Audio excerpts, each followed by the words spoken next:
നമസ്കാരം, ഇത് one India Malayalam. Thiruvananthapuram law അക്കാദമിയിൽ നിന്ന് താൻ ബിരുദം നേടിയിട്ടില്ലെന്ന വെളിപ്പെടുത്തലുമായി മുഖ്യമന്ത്രിയുടെ മാധ്യമ ഉപദേഷ്ടാവും കൈരളി ടിവിയുടെ എംഡിയുമായ ജോൺ ബ്രിട്ടാസ് രംഗത്ത്. ലോ അക്കാദമിയിൽ നിന്ന് അനർഹമായി പലരും ബിരുദം നേടുന്നുണ്ടെന്നും ഇത്തരത്തിൽ ബ്രിട്ടാസും ഹാജരില്ലാതെ LLB നേടിയിട്ടുണ്ടെന്നുമുള്ള സോഷ്യൽ മീഡിയ പ്രചാരണത്തിനിടെയാണ് ഫേസ്ബുക്ക് പോസ്റ്റുമായി ബ്രിട്ടാസ് രംഗത്ത് വന്നത്.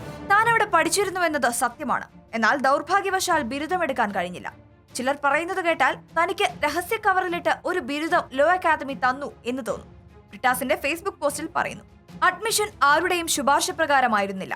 BA-ക്കും MA-ക്കും റാങ്കും MPhilന് ഉയർന്ന ഗ്രേഡും JNUവിൽ ഗവേഷണം നടത്തുകയും ചെയ്ത തനിക്ക് അടിസ്ഥാന യോഗ്യതയില്ലെന്ന് ആരെങ്കിലും വാദിക്കുമോ എന്നും ബ്രിട്ടാസ് ചോദിക്കുന്നു. കാലിക്കറ്റ്, JNU എന്നിവിടങ്ങളിലെ വൈസ് ചാൻസലർ ലക്ഷ്മി നായർ ആയിരുന്നില്ലെന്നും തനിക്കെതിരെയുള്ള ആരോപണങ്ങളെ നേരിട്ടുകൊണ്ട് അദ്ദേഹം പോസ്റ്റിൽ പരിഹസിക്കുന്നു.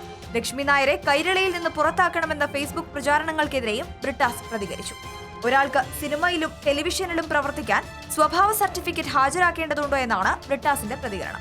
അതിനിടെ ലക്ഷ്മി നായർ രാജിവെക്കണമെന്നാവശ്യപ്പെട്ടുള്ള SFI ഒഴികെയുള്ള വിദ്യാർത്ഥി സംഘടനകളുടെ സമരം 23-ാം ദിവസത്തിലേക്ക് പിന്നിട്ടിരിക്കുകയാണ്. ഇന്ന് കോൺഗ്രസ് നേതാവ് K മുരളീധരന്റെ നിരാഹാര സമരവും ആരംഭിക്കാനിരിക്കുകയാണ്. വാർത്തയോട് ആദ്യമായാണ് ജോൺ ബ്രിട്ടാസ് പ്രതികരിക്കുന്നത്.